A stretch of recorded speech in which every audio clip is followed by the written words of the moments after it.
La doctrina de Jesucristo, segunda parte, vamos a ver hoy en esta enseñanza.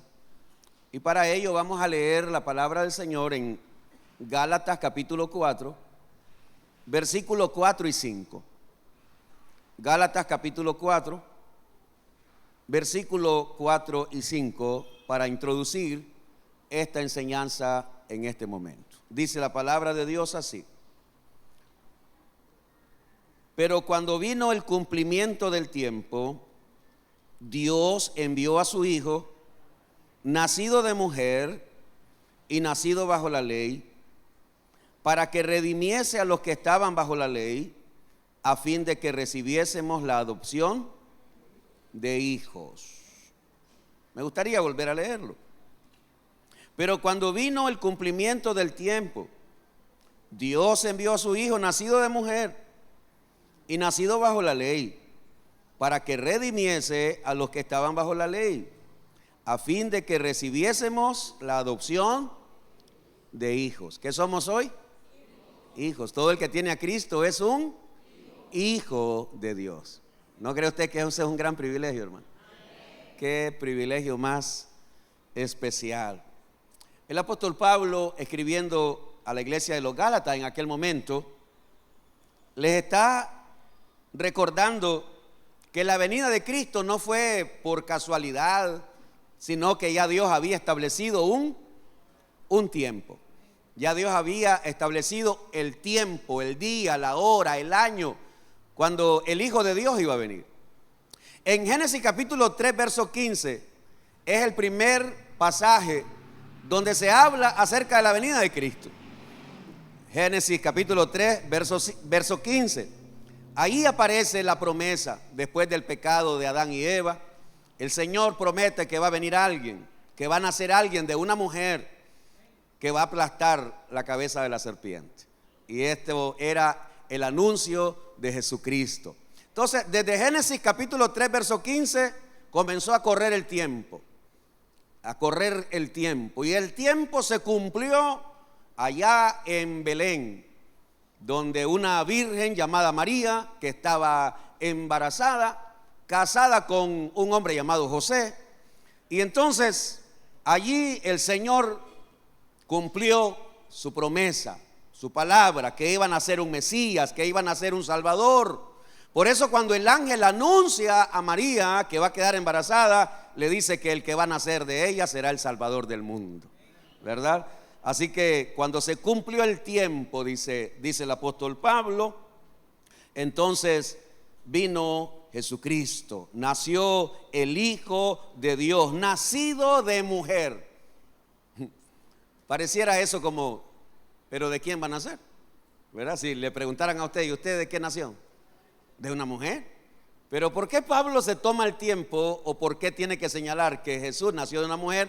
Porque Jesús no era cualquier hombre. Jesús era el Hijo de Dios. Y ningún hombre lo engendró. Fue Dios, el poder de Dios, quien puso esa semilla en el vientre de María. Y por eso el apóstol Pablo dice: pero cuando vino el cumplimiento del tiempo, Dios envió a su Hijo, nacido de mujer, y nació bajo la ley. ¿Y por qué Jesús tenía que nacer bajo la ley? Porque alguien tenía que venir a cumplir la ley. Nadie pudo cumplir la ley, ni Moisés, ni Josué, ni David, ni Salomón. Ningún hombre pudo cumplir la ley como Dios la había establecido. El único que pudo cumplirla a cabalidad fue Jesucristo. Entonces, esta mañana, en esta enseñanza, vamos a resaltar las razones por las cuales Jesús tenía que venir a hacerse hombre. El Hijo de Dios tuvo que hacerse hombre. El domingo pasado hablamos que Jesús es Dios. Y yo creo que todos aquí creemos que Jesús es Dios. A menos que haya algún musulmán aquí. Los musulmanes no creen que Jesús sea Dios. Para ellos es un profeta. De hecho, para los musulmanes ni siquiera creen en la Biblia que sea la palabra de Dios. No la aceptan. Entonces, toda persona que niegue que Jesús es Dios realmente no tiene la doctrina de Cristo. Por eso es importante conocer la doctrina del cristianismo, la doctrina de aquellos que nos llamamos hijos de Dios. Entonces, usted nunca debe negar nunca debe negar o asustarse que alguien venga. Estuve mirando un video de una mujer, una tremenda mujer de Dios. Estaba un musulmán en una conferencia, un hombre con una inteligencia, una habilidad para comerse a cualquier evangélico, para demostrar que Jesucristo no es Dios, para demostrar. Y se paró esta hermana, ni siquiera era una pastora o profeta, no, era una sierva del Señor, una miembro de una iglesia, y se paró allí públicamente, donde todos aplaudían al rabino musulmán, ¿verdad? Y ella se paró allí públicamente a declarar: Jesús es Dios, Jesucristo es Dios. Y el hombre le decía: dame un pasaje, y comenzó a decirle cosas que cualquiera se hubiera sentido humillada, pero ella no, ella se mantuvo firme en su posición, en la posición de que no importa lo que tú pienses, no importa lo que tú digas, no importa lo que tu religión diga, yo sigo creyendo y voy a seguir creyendo que Jesucristo es Dios. Y fue impresionante ver a alguien, como le digo, una mujer que no había ido a un instituto bíblico, no había ido a recibir una conferencia, un seminario. Sencillamente era una hermana en Cristo que creía con todo su corazón que Jesucristo es Dios, y ella se paró allí a confirmar y a creer. Y aunque el hombre la quiso humillar, la quiso avergonzar, la quiso pisotear, haciéndole creer que quién era ella, qué estudios tenía, que qué preparación, a qué universidad había ido, aquella hermana se mantuvo diciendo: no importa cuál es tu conocimiento, yo solo sé que Jesucristo es Dios. Entonces creo que qué importante es que los cristianos en este tiempo vayamos armándonos de valor, hermanos. Cuando usted se encuentre a alguien de esos que quiere discutir, que le gusta discutir, que claro, no estamos para hacer discusiones, pero sí para levantar nuestra voz y decir: Jesucristo es Dios. ¿Y por qué Jesucristo tuvo que hacerse hombre? ¿Por qué el Hijo de Dios tuvo que hacerse hombre? Bueno, vamos a ver algunas cosas esta mañana. En primer lugar, Jesucristo vino como hombre para pagar la deuda del pecado. Jesucristo vino como hombre. Él se hizo carne, como dice Juan en el capítulo 1. En el principio era el Verbo, y el Verbo era Dios, y el Verbo era con Dios. Y el Verbo se hizo carne. Y entonces Jesucristo vino y tomó carne humana. El Hijo de Dios vino a tomar una figura humana porque tenía que pagar la deuda del pecado. Romanos capítulo 5, verso 18 al 21 dice así: así que como por la transgresión de uno vino la condenación a todos los hombres, de la misma manera por la justicia de uno vino a todos los hombres la justificación de vida. Porque así como por la desobediencia de un hombre los muchos fueron constituidos pecadores, así también por la obediencia de uno los muchos serán constituidos justos. Pero la ley se introdujo para que el pecado abundase. Lea conmigo lo que sigue si puede. Mas cuando el pecado abundó, sobreabundó la gracia, para que así como el pecado reinó para muerte, así también la gracia reine por la justicia para vida eterna. ¿Mediante quién? Mediante Jesucristo, Señor nuestro. Mis hermanos, la ley vino en el tiempo de Moisés y se estableció la ley. Pero cuando vino Jesucristo, vino la gracia. ¿Y qué es la gracia? Es el regalo. El regalo que hoy toda persona puede recibir. Esa es la gracia. Estamos viviendo en un tiempo de gracia, donde a todo ser humano se le invita y le dice: ven, recibe a Cristo, cree en Jesucristo. Él es el camino, la verdad y la vida. Él es el que puede salvar tu alma. Esa es la gracia. Ahí está el regalo ofreciéndose para toda la humanidad. Lamentablemente el ser humano prefiere seguir una religión. El ser humano prefiere seguir una tradición. El ser humano prefiere aferrarse a las tradiciones de hombres, a ritos y costumbres, en lugar de hacer como Pablo. Pablo dice: todo lo que yo era, todo lo que yo hacía, lo he puesto por basura para seguir a Cristo, mis hermanos.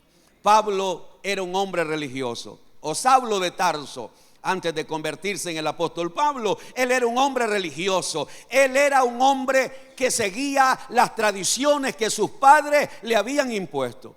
Pero un día se encontró con Jesús. Un día vino la luz de Cristo a él y esa luz le abrió los ojos, aunque lo dejó ciego para que pudiera ver. Pero esa luz le enseñó que no hay religión que salva, que no hay tradición que salve, mi hermano. Y nosotros debemos decirlo, proclamarlo, compartirlo. Cuando la gente se aferra a su religión, debemos recordarle: tu religión no te puede salvar. El único que vino a salvar se llama Jesucristo. ¿Qué te parece si le das un aplauso de alabanza, mi amado hermano? Gracias, Señor. Jesucristo vino para pagar la deuda del pecado. Por eso es que dice en otro pasaje de la Biblia que Jesucristo clavó en la cruz el acta que había contra nosotros. ¿Y cuál era esa acta que había contra nosotros? Bueno, el acta decía que éramos pecadores. El acta decía que nosotros estábamos muertos y estábamos condenados. Ese era el acta que había en cada uno de nosotros. Había una acta a nombre de Jerónimo. Y esa acta decía: Jerónimo es un pecador, Jerónimo está condenado, Jerónimo está muerto. Ese era el acta. Pero cuando yo vine a Cristo, cuando Cristo me recibe y su sangre me limpia de todo pecado, me sella con su Espíritu Santo, me hace nueva criatura, entonces el acta que había en contra mía, Jesús la clavó ¿a dónde? En la cruz. ¿Por qué?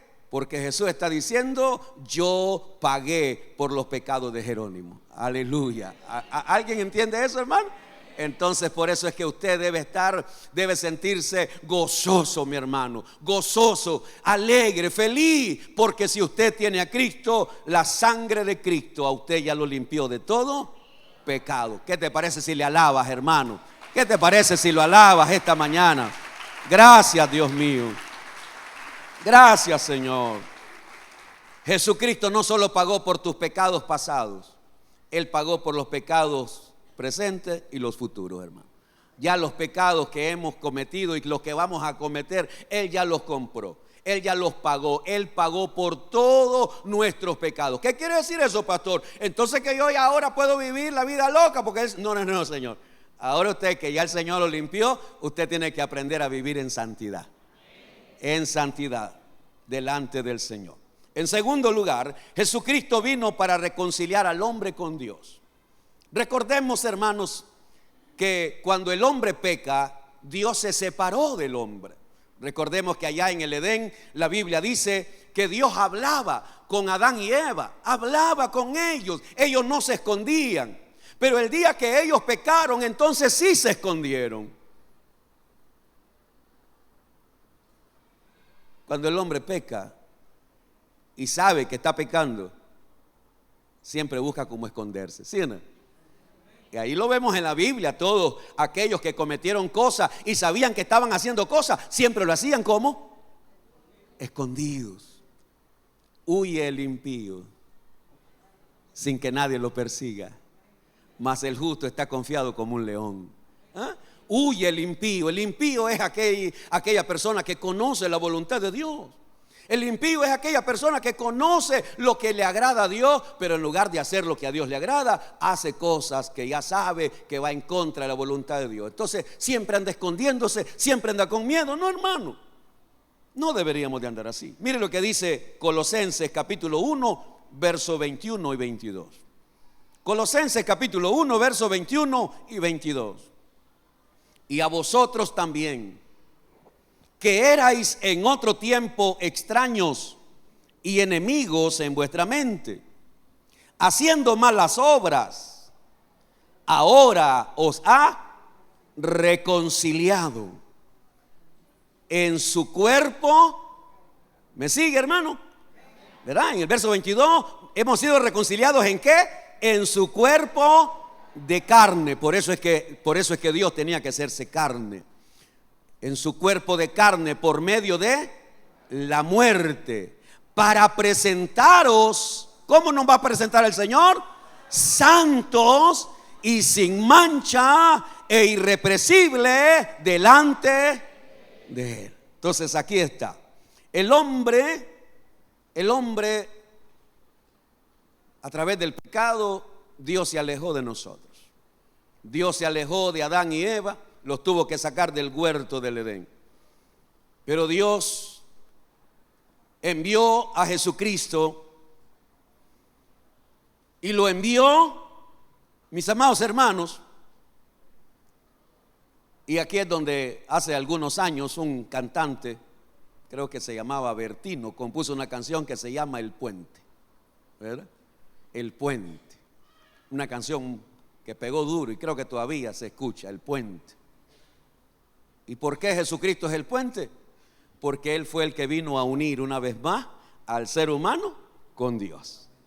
Cuando Jesucristo estaba en la cruz, podemos recordar ese momento, cuando Jesucristo estaba en la cruz y ya estaba por entregar su espíritu, le dice al Padre: Padre, en tus manos encomiendo mi espíritu. Y Jesús expiró. Y la Biblia dice que cuando Jesús expiró en el templo, sucedió algo sobrenatural.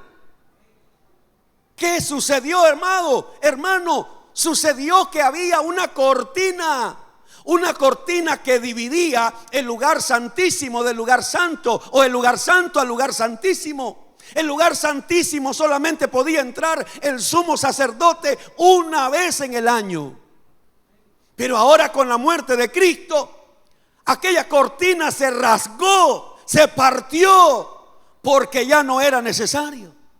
Porque a través del sacrificio de Cristo, toda persona puede acercarse a Dios, hermano. ¿Se alegra por eso? Mire qué bendición tenemos.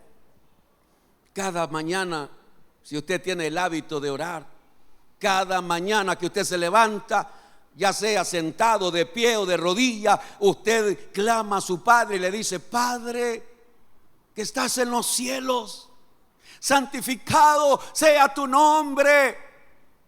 Desde el momento que usted le dice: Padre, los cielos se abren, porque esa oración llega a la presencia de Dios. Pero ¿sabe por qué? Por el sacrificio y la muerte de Cristo.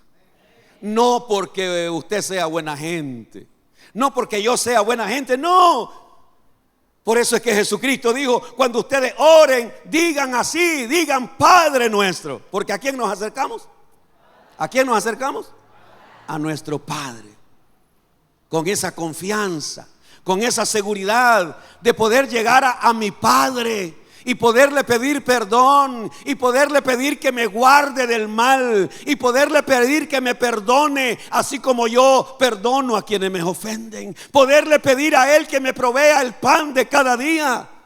¿Por qué podemos orar con toda confianza? Porque Él es nuestro Padre. Pero ¿por qué podemos llegar a Él? Porque Cristo nos abrió un camino. A través de su cuerpo, a través de su sacrificio, a través de su muerte, fuimos reconciliados con nuestro Dios. Por eso el profeta Isaías le decía al pueblo de Israel: así dice Jehová, venid y estemos a cuentas. Venid. El profeta Isaías llamaba al pueblo de Israel y le decía: venid y estemos a cuenta. Si tus pecados están rojos, estás cometiendo pecados que realmente ha manchado tu vida, el Señor dice: Él los va a volver blancos. Lo triste es que el profeta Isaías dice que el pueblo no quería. El pueblo, en lugar de correr al Señor, correr a Dios y decir: sí, Señor, yo reconozco que he pecado, yo reconozco que estoy haciendo cosas malas, yo reconozco que me he apartado a la derecha o a la izquierda. Y en lugar de reconocer, el pueblo de Israel se rebelaba más contra Dios. Nos parecemos mucho al pueblo de Israel, ¿verdad, hermano? ¿Cuántas veces el Señor te ha llamado? ¿Cuántas veces el Señor te sigue llamando? ¿Y sabe por qué te llama? Porque te ama. Él te llama porque te ama. El Señor te invita, ven y pongámonos a cuentas. El Señor dice, arreglemos cuentas. El Señor Jesús fue el que habló de una parábola de un hombre que tenía una gran deuda. Y el Señor, su Señor lo llamó y para arreglar cuentas. Y cuando llegó le dice, bueno, ¿me vas a pagar? Señor, no puedo, no tengo de dónde.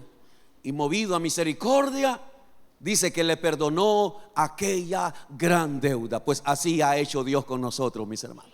Él nos perdonó esa gran deuda que nosotros no podíamos pagar. Yo no podía pagar, no puedo pagar por mis pecados. Pero Jesucristo lo hizo. Él pagó y Él nos reconcilió. Esta mañana, no estoy terminando todavía, pero esta mañana yo quiero que usted sepa, aquí está el Señor llamándote para que tú te reconcilies con Él. Aquí está el Señor de amor, de bondad, llamándote, invitándote y diciéndote, si tus pecados son tan grandes, no importa, yo los pagué, dice Jesús. Si tus pecados son tan enormes, no importa, yo pagué el precio y yo soy el puente para que vuelvas a acercarte a Dios. Así que no se vaya este día, no se vaya hoy, no se vaya, hermano, sin antes ponerse a cuenta con su Señor. Número 3, Jesucristo vino para enfrentar y vencer al diablo. Jesucristo vino al mundo para enfrentar y vencer al diablo. Creo que todos aquí recordamos que fue Satanás, el diablo, el que usó la serpiente para tentar a Eva.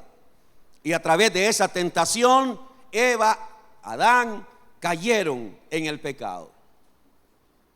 Y por eso es que Satanás vino a tomar el control. Por eso es que Satanás le quitó la autoridad al hombre, la autoridad que Dios le había dado al hombre. Satanás se la arrebata a través del engaño. Y es por eso que la Biblia dice que hoy el mundo entero está bajo el maligno. Así dice la Biblia. El mundo entero está bajo el maligno. Y es esa la razón por la cual hay tantos crímenes, maldad, violaciones, secuestros, tanto pecado, perversión sexual y todo lo que hay en este mundo. Es porque Satanás tomó aquella autoridad, le arrebató aquella autoridad a Adán y a Eva. Y entonces desde ese día Satanás tomó el control. Pero cuando vino Jesucristo, el Hijo de Dios, cuando vino Jesucristo, el Rey de Reyes y Señor de Señores, ¿alguien dice amén a eso? Cuando vino Jesucristo, el Cordero de Dios, mire lo que dice la Biblia, Hebreos 2:14. Hebreos 2:14. Pastor, pero ¿de qué me sirve saber esto, pastor? Para que usted entienda que aquel que pagó el precio, Él lo ha hecho a usted y a mí más que vencedores. Para que usted no ande creyendo que el diablo es el que tiene, nosotros nos vamos a correr del diablo. No, Señor, yo no me le debo correr al diablo. De hecho, el diablo debe corrérseme a mí. Porque el que está conmigo es superior, es mayor. El que está con usted es mayor que el que está allá afuera, hermano. Entonces mire lo que dice Hebreos capítulo 2, verso 14. Hebreos 2:14. Así que por cuanto los hijos participaron de carne y sangre, Él también participó de lo mismo. ¿Para qué? Para destruir por medio de la muerte al que tenía el imperio de la muerte, esto es, al diablo. Así que por cuanto los hijos participaron de carne y sangre, en otras palabras, Jesucristo tenía que hacerse hombre. ¿Por qué? Porque Él había derrotado al primer Adán. Y por eso es que Pablo le llama el segundo Adán a Jesucristo, porque Él vino a vencer a Satanás. Así que por cuanto los hijos participaron de carne y sangre, Él también participó de lo mismo, para destruir. Oiga cómo lo dice la palabra: para destruir por medio de la muerte al que tiene el imperio de la muerte. Esto es al diablo. En una ocasión un hermano me hizo esta pregunta: si Jesucristo vino para destruir al diablo, ¿por qué el diablo todavía tiene poder?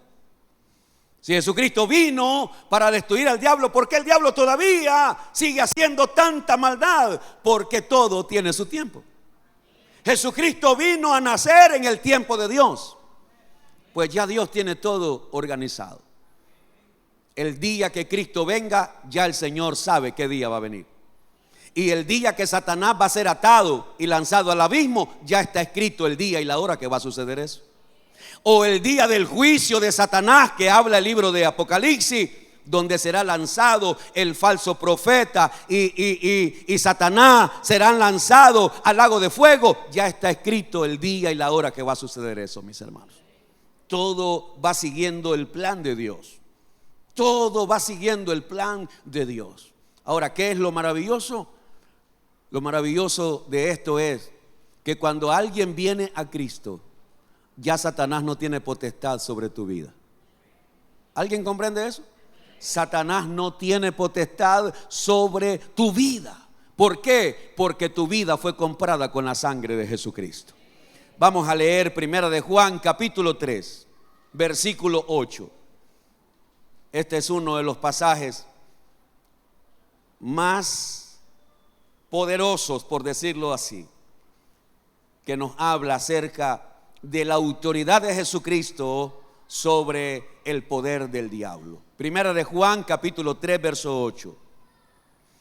Léalo conmigo si puede, por favor, mi hermano, mi hermana. Dice 1 de Juan 3, 8.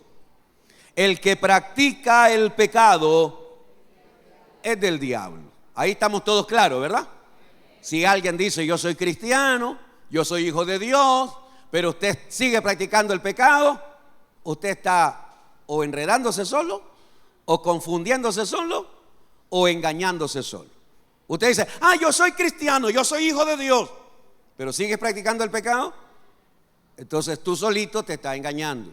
Yo no te estoy engañando. No, Dios tampoco te está engañando. El diablo tampoco te está engañando. Tú te estás engañando solito, porque estás practicando el pecado. Sigues todavía practicando pecado. Y entonces dice: el que practica el pecado es del diablo. Porque el diablo peca desde el principio. Lea conmigo lo que sigue. Para esto apareció el Hijo de Dios. ¿Para qué? Para deshacer las obras del diablo.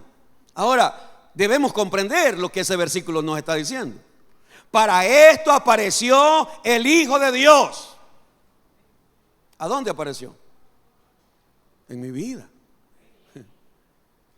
El día que yo recibí a Cristo, Jesucristo se apareció en mí para venir a vivir en mí. Y fui sellado con el Espíritu Santo. Para esto apareció el Hijo de Dios. Para deshacer, ¿qué cosa?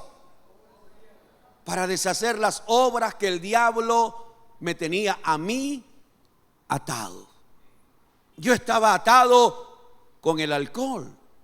Yo estaba atado con el cigarrillo. Yo estaba atado con la pornografía. Yo estaba atado con otros pecados. Yo era un hombre atado por muchos vicios, adicciones. Pero cuando viene Cristo, cuando aparece Cristo en mi vida, Él trajo luz, porque Él es la luz. Él trajo libertad, porque su verdad nos hace libres. Él me hizo nacer de nuevo, porque en Cristo somos nuevas criaturas. Para esto apareció el Hijo de Dios, para deshacer, para destruir, para romper, para arrancar las obras del diablo. Satanás va a seguir intentando hacerte caer, y a veces lo va a lograr. Satanás va a seguir buscando la manera de cómo hacerte caer en la tentación. Y a veces lo logra. Pero cuando uno recuerda que aquel que fue tentado en todo, pero no cometió pecado, Él es el que nos socorre a nosotros cuando somos tentados. Una de las cosas que me ayuda a mí cuando viene la tentación a mi vida es recordar que Jesucristo socorre a todos los que somos tentados. Jesucristo está allí. En el momento que estoy siendo tentado, allí está el Señor socorriéndome, ayudándome, dándome la fuerza, dándome el dominio propio. ¿Para qué? Para que yo no me deje llevar por el pecado. El que practica el pecado es del diablo, porque el diablo peca desde el principio. Para esto apareció el Hijo de Dios, para deshacer las obras del diablo. El Señor Jesucristo venció no solamente al diablo, venció la muerte. Porque Jesucristo es el vencedor. Y un día todos los que logremos vencer, un día estaremos con el Señor Jesucristo. Número 4.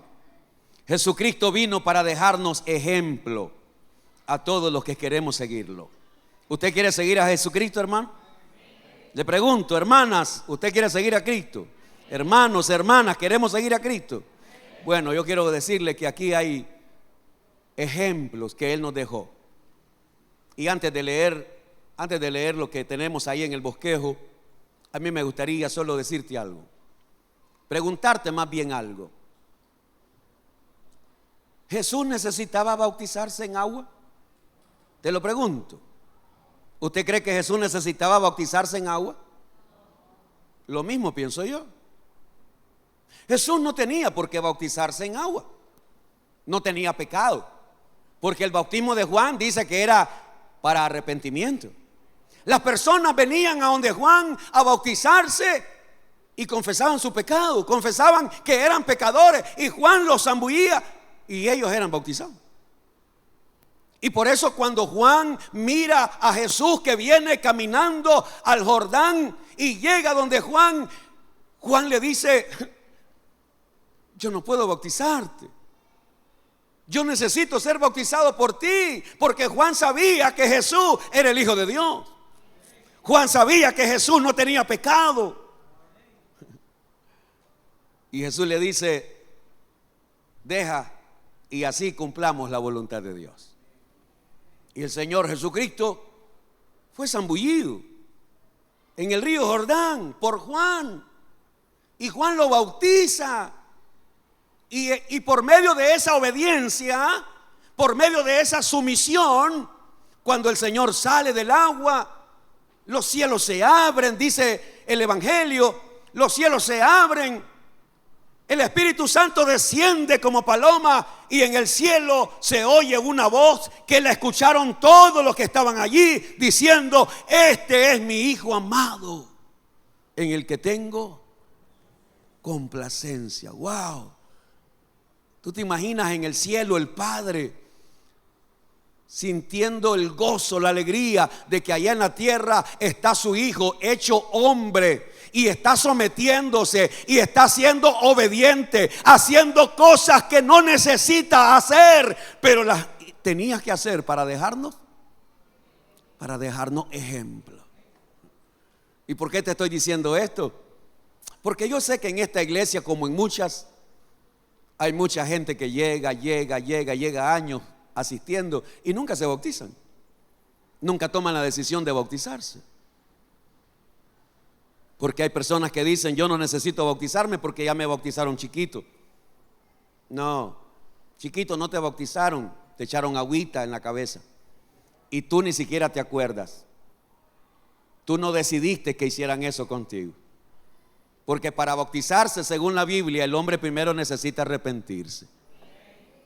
Pero si usted quiere creer en ese bautizo que no aparece en la Biblia, yo lo voy a respetar y te hace tranquilo que nadie te va a obligar. Hay otras personas que dicen: es que yo todavía no siento bautizarme porque me hace falta que me componga. Y entre más espera componerse, más se descompone. Sí, hermano. Porque entre uno más espera, más se va descomponiendo. No, mi Biblia dice que los hombres y mujeres cuando recibían a Cristo, instantáneamente se bautizaban. Confesaban sus pecados y ellos se bautizaban. ¿Por qué? Porque ellos entendían que el bautismo en agua era un paso de fe, era un paso de amor, era un paso de obediencia. Sencillamente, ¿para qué? Y grandemente, ¿para qué? Para unirme a Cristo. Porque si Él me dejó ejemplo, pues yo voy a seguir su ejemplo. Yo felicito a todos esos hermanos que han tomado la decisión de decir: yo me voy a bautizar en agua, no porque yo lo sienta, porque esto no es asunto de que siento o no siento, no, este es un asunto de obediencia. Así que yo los felicito a todos esos hermanos que ya se bautizaron y que están perseverando, y animo a esos hermanos que todavía no se han bautizado, que todavía la siguen pensando: es que si me bautizo y se da cuenta mi marido me mata. Si me bautizo y se da cuenta mi mamá, mi abuela. Entonces tú quieres agradar más a tu abuela, a tu mamá. El Señor Jesucristo dice que aquel que ame más a padre, madre o a cualquier familia más que a Él no es digno de Él, hermano. Así que si lo que estás allí preocupada o preocupada que no te bautiza por lo que va a pensar tu familiar, pues realmente creo que todavía no has entendido que si decides seguir a Cristo lo vas a dejar todo por Él. Entonces dice Filipenses capítulo 2, versos 5 al 8. Vamos a leer ahí, por favor. Filipenses.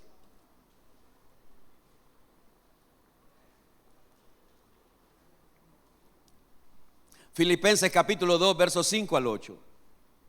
Haya pues en vosotros este sentir que hubo también en Cristo Jesús, el cual, siendo en forma de Dios, no estimó el ser igual a Dios como cosa a que aferrarse, sino que se despojó a sí mismo, tomando forma de ¿qué? De siervo, de un servidor, de un esclavo, tomando forma de siervo, hecho semejante a los hombres, y estando en la condición de hombre, ¿qué hizo? Se humilló a sí mismo, haciéndose ¿qué? Obediente, y su obediencia lo llevó ¿hasta dónde? Hasta la muerte, y muerte de cruz. Lo que está diciendo el apóstol Pablo en esta carta a los filipenses es que Cristo era Dios y es Dios, pero Él no se aferró a su título de Dios, se despojó. Jesucristo dejó su gloria en el cielo. Jesucristo dejó toda la gloria que lo tenía todo en el cielo. Él renunció por un momento de esa gloria y vino a nacer como hombre. Nació como un hombre pobre en un pesebre. Creció como un hombre pobre, un niño pobre, como el carpintero o el hijo del carpintero. Jesucristo murió como pobre, aunque Él era rico, y con su pobreza nos enriqueció a todos nosotros. Él no estimó, Él no se aferró, como hoy algunos de nosotros queremos aferrarnos a nuestra religión, a nuestra tradición, a lo que me enseñaron. No, espérate, pero lo que te enseñaron no está en la Biblia. O como te lo explicaron, no es como la Biblia lo enseña. El Señor Jesucristo se despojó a sí mismo y vino a tomar una forma de siervo, de esclavo. Y Él se humilló haciéndose obediente. Entonces Jesús nos enseña cuántas cosas hay: a ser humilde, a ser obediente y a sufrir el dolor si es necesario. Estamos hablando que Jesucristo vino para dejarnos ejemplo. Pues aquí yo tengo varios ejemplos de Jesús. Jesús no se aferró a algo como hoy algunos de ustedes se quieren aferrar. Hay algunos de ustedes que se aferran o a su tradición o a su familia o a lo que usted piensa, y en lugar de soltar eso y decir: realmente yo voy a hacer lo que dice Dios, voy a seguir a Jesús. Y Jesús me enseña su ejemplo. Él se bautizó y voy a ser humilde. Voy a ser humilde para aceptar la palabra. Y si aceptar la palabra me va a llevar a ser rechazado por mi familia, por mis amigos, por mis compañeros de trabajo, pues eso es parte de la vida cristiana. Jesucristo se humilló haciéndose obediente, y esa obediencia lo llevó ¿hasta dónde? A la muerte, mis hermanos. La obediencia de Jesús lo llevó a entregar su vida. Entonces yo debo seguir su ejemplo. Juan capítulo 13, verso 12 al 15.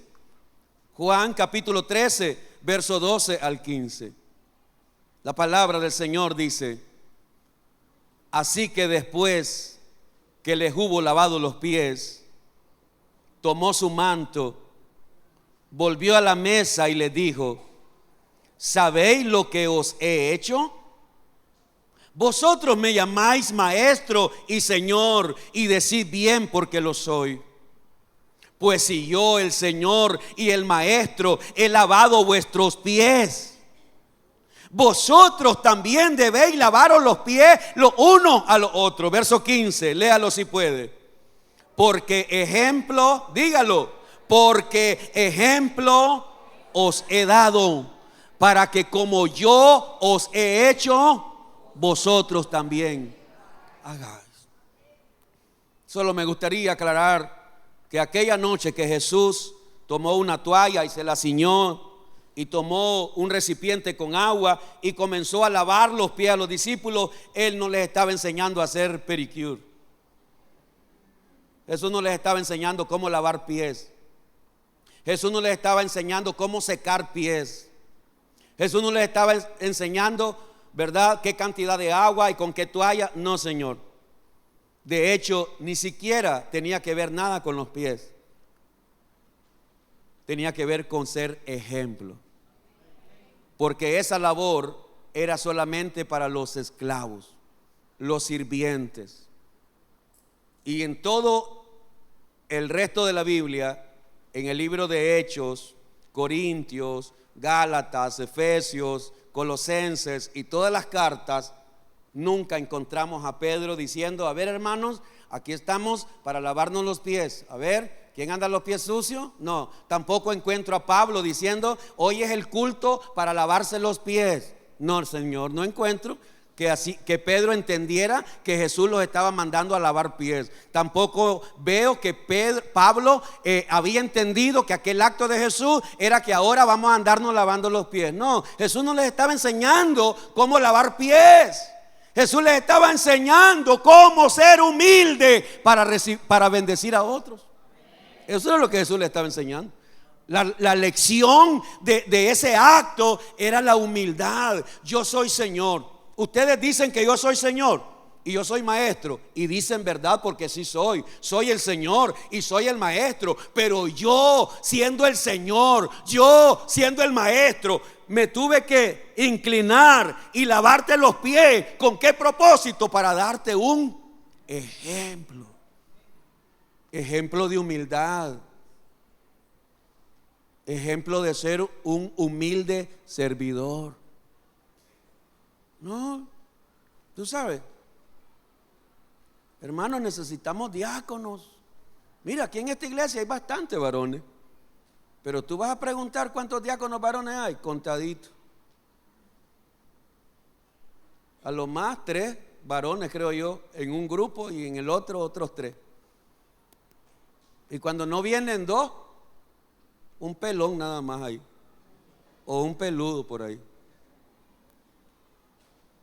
Y alguien podría decir: no, pero yo siendo un diácono, ¿y qué tiene? Ay, que yo, sí, tú, hermano. ¿Qué es lo que tú piensas? Eso es lo que Jesús estaba enseñando. La humildad de servir. ¿Por qué decidimos dar este discipulado a toda la iglesia? Para que todo el mundo tenga la oportunidad de decir: yo quiero servir. Para que usted no ponga excusa: es que yo no puedo venir al discipulado los jueves. Pues trajimos los jueves al domingo, porque esto que estoy enseñando se enseñaba los jueves. Pero muchos de ustedes ponían como excusa: no puedo venir los jueves. Pero ahora te lo traemos, el discipulado te lo traemos el domingo, para que usted pueda decir: puedo servir. Y debo servir. ¿Por qué? Porque Jesús me dejó su ejemplo. Y no solo puedo servir como diácono, puedo servir en el área de los niños. Aquí hay gente que se necesita. Necesitamos más músicos, más pianistas, más guitarristas, bajistas. Ahí tenemos varias, ¿cómo se dice? Instrumentos de música guardados, porque no hay quien los toque, ¿no? Hace años tenemos guardados unos bongoes, porque nadie los puede tocar.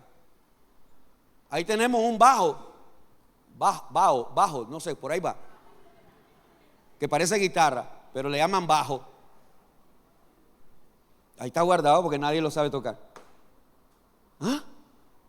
Porque de repente vienen músicos de otras iglesias y entonces dice: aquí estoy, pastor, yo quiero servir ya. No, espérate, vas a pasar por una preparación. Ah, pues no, me voy para otra iglesia. Se van a otra iglesia y el mismo día que llegan, ahí sí le dan oportunidad. Eso es cosa de ellos, aquí no. Aquí, si tú quieres servir, primero vas a aprender a ser un discípulo. Vas a aprender a ser humilde. ¿Ah? Aquí han venido personas, mire, superdotadas. Aquí han venido personas con carnet hasta de arcángeles. ¿Sí, hermano? No se me olvida, nunca se me olvidará un hombre, mire, que venía de los Estados Unidos. Me enseñó carnet de la Universidad Evangélica no sé qué. Me enseñó el carnet que era no sé qué cosa, de no sé qué cuánto, de liberación. Me enseñó como 20 carnet. Especialista en sacar demonios, especialista en no sé qué cosa, especialista en no sé cuándo. Y me dice: yo quiero servir aquí, pastor, porque me gusta esta iglesia y yo creo que aquí puedo, el Señor me trajo aquí. Sí, hermano, me alegro, te felicito. Pero vas a entrar a algo que le llamamos discipulado. Discipulado, mismo. No, si yo no acabo de aceptar a Cristo. Sí, pero tú estás viniendo a esta iglesia y tú no conoces cómo trabajamos. Tú no sabes nada de nosotros, tú tienes que entrar. El tipo me hizo una cara. No recuerdo si me dijo algo. Se fue para nunca volver. Porque hay gente que cree que son sus habilidades. Lo primero que Dios va a probar en ti se llama humildad. Eso es lo primero. Pero hay gente que no es humilde. Todo lo quiere ya. No, espérate. Aprendamos de Jesús, que Él es manso y humilde de corazón. Pero hay gente que no quiere humildad. Hay gente que todo lo quiere, que por lo que sabes, por lo que estudiaste, porque tienes tus títulos y todo. No, espérate, hermano. Aprendamos a ser humildes como el Señor Jesús. Amén, hermano.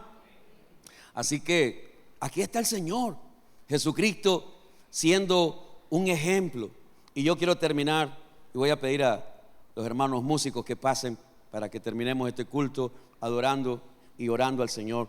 Yo quiero terminar esta enseñanza recordándote a ese Jesús que dijo: yo soy el buen pastor, pero Él es el buen pastor para que tú le creas. Jesucristo dijo: yo soy el camino, la verdad y la vida. Si Él es el camino, la verdad y la vida, debes seguirlo. Jesucristo dijo: yo soy la puerta. Si Él es la puerta, debes entrar por Él. Jesucristo dijo: yo soy el pan de vida. Si Él es el pan de vida, debes dejarte saciar por Él. Jesucristo dijo: yo soy la luz del mundo. Si Él es la luz del mundo, deja de andar en tinieblas. Jesucristo dijo: yo soy la vid verdadera. Si Él es la vid verdadera, ¿cuándo vas a comenzar a dar frutos?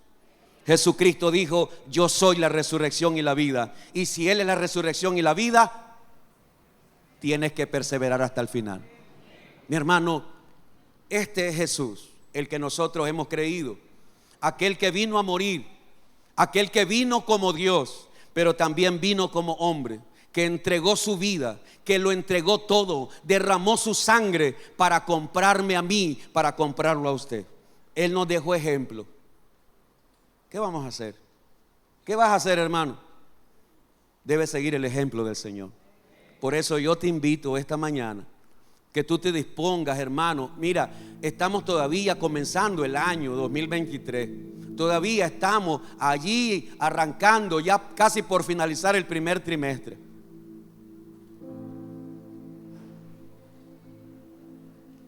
Debes proponerte seguir aprendiendo. Debes proponerte seguir siendo formado en un discípulo. Y lo he dicho y lo voy a decir, un discípulo es un alumno. Y a veces ya no queremos ser alumnos. Yo le digo al Señor: Señor, enséñame. Yo quiero aprender más. Necesito aprender más, Señor, para poder enseñarle a mis hermanos. Por eso es que yo le he compartido a usted que una de las pasiones que hay en mí es leer la Biblia, estudiar la Biblia, leerla y leerla, leer libros que me ayudan a crecer, porque quiero seguir aprendiendo. Yo espero que en esta iglesia se levante gente con esa pasión.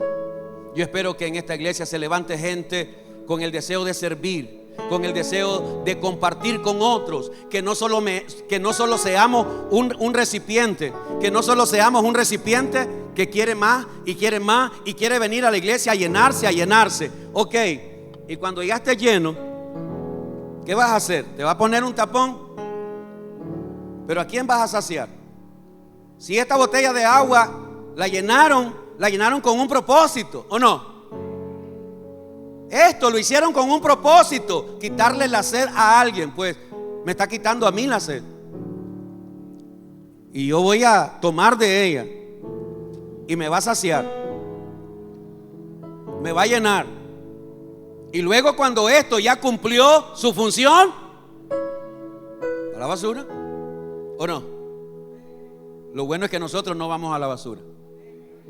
Nosotros venimos a esta tierra con un propósito, para ser instrumento en las manos de Dios, para seguir el ejemplo de Jesús, para ser de bendición a otros. ¿Ah? Hermano, ¿se ha puesto a pensar cuánta gente sería bendecida si usted le sirviera a otros? En su comunidad, donde usted vive, en su trabajo, a su familia. No solamente servir aquí en el templo, no, donde quiera que vayamos podemos servir al Señor y podemos compartir de Él. Y el día que el Señor tome la decisión de llevarme, pues yo quiero irme vacío. Yo quiero irme vacío. ¿Por qué? Porque todo lo que Él me dio, yo lo quiero dar. Yo quiero que alguien entienda eso. El día que el Señor me lleve, yo quiero que me lleve vacío, porque vine a dar. Yo no me vengo a quedar con algo y decir: no, esto no se lo digo a nadie, esto no se lo voy a contar a nadie, esta es una revelación solo mía. No, Señor, todo aquello que Dios pone en mi corazón y en mi mente, yo te lo comparto. ¿Sabes para qué? Para que tú también aprendas a compartir con otros, que tú puedas saciar la sed de otra persona, que tú puedas llevar el pan de vida a Jesús a otra persona, que tú puedas ser de bendición a tu familia, a tu casa. Señor, en esta mañana, Señor, en esta mañana, mi alma te alaba, mi alma te bendice, Señor. Tú conoces los corazones de todos los que estamos aquí, Señor, y nadie puede esconderse de tu presencia. Tú conoces, Señor, quiénes de nosotros somos impíos y estamos practicando el pecado. Tú conoces, Señor, quiénes de nosotros hacemos el esfuerzo de ser obedientes, de buscarte cada día. Tú conoces, Señor, todo de nosotros. Por eso yo te ruego en esta mañana, perdona nuestros pecados. Perdona nuestros pecados, Señor. Perdona el pecado que hemos cometido contra usted. Porque, Señor, hemos pecado. Somos pecadores, somos malos. No hay bueno ni siquiera uno, dice tu palabra. Pero usted vino a dar su vida, Señor. Usted vino a dar su sangre. Usted vino a darlo todo por amor a nosotros. Usted vino a darnos su ejemplo. Usted vino a darnos, Señor, el gozo de la salvación.